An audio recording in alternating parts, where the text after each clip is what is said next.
Good morning. It's Lisa coming from you live from Roy City ISD admin at the virtual TCEA conference, hence the hat day. Last week, I did a lunch and learn on Jamboard, and I was focusing on student engagement, but it came to my attention that some teachers still don't feel comfortable with the actual features of Jamboard.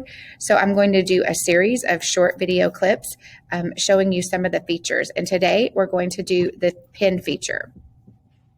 So over here to the left, you can decide, do you want it to be a pin? And it writes like that. You can decide if you want it to be a marker.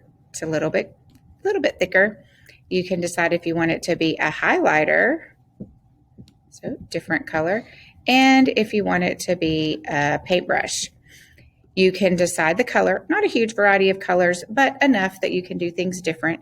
The great thing about this tool is that if you have a touch screen, you can do it with your finger. So it's where you can, draw out math problems. You can have students add an image. You can add those, chemistry equations that are sometimes hard to do because you have the exponents. So using the whiteboard feature is a great way. That's something that students can't do on a Google slide.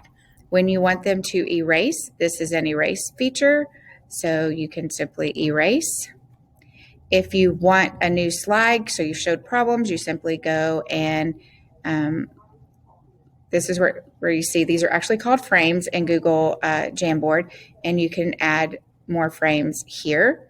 You can also, if you're just demonstrating problems, you can click clear frame and it takes everything away.